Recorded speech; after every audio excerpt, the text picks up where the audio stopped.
பணி நிரந்தரம் செய்ய வேண்டும் உள்ளிட்ட 9 அம்ச கோரிக்கையை வலியுறுத்தி நாமக்கல்லில் அங்கன்வாடி ஊழியர்கள் மற்றும் உதவியாளர்கள் சாலை மறியல் போராட்டத்தில் ஈடுபட்டு உள்ளனர்.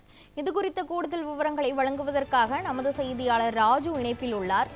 ராஜு, 9 அம்ச கோரிக்கைகளை வலியுறுத்தி அங்கன்வாடி ஊழியர்கள் மற்றும் உதவியாளர்கள் சாலை மறியல் போராட்டத்தில் ஈடுபட்டிருக்கும் நிலையில் என்னென்ன பணிகள் இன்று பாதிக்கப்பட்டிருக்கிறது, மேலும் அவர்களின் பிரதான கோரிக்கையாக என்னவெல்லாம் முன்வைத்திருக்கிறார்கள், முழுமையான விவரங்களை சொல்லுங்க.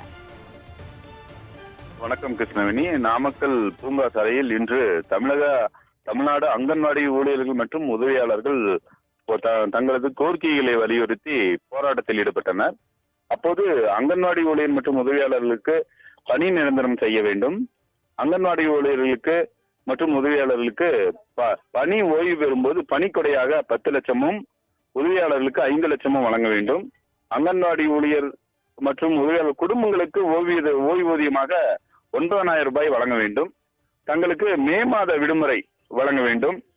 மேலும் சிறிய மையங்களில் பதவி உயர்வு சென்ற ஊழியர்களுக்கு ஒரு ஊதிய உயர்வு அல்லது பணியில் சேர்ந்த தேதியை கணக்கில் எடுத்துக்கொள்ள வேண்டும்.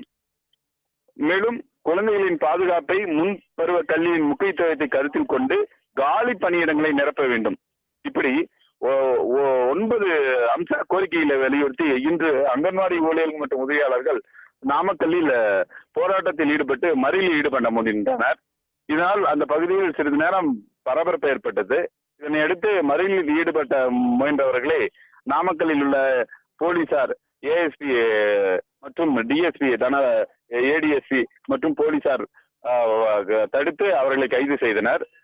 தங்களது கோரிக்கைகளை நிறைவேற அரசு தொடர்ந்து வலியுறுத்துவோம் எனவும் பல்வேறு போராட்டங்களில் தொடர்ந்து ஈடுபடுவோம் எனவும் போராட்டத்தில் ஈடுபட்டவர் கூறியுள்ளனர். கிருஷ்ணவேணி, விவரங்களுக்கு நன்றி ராஜு.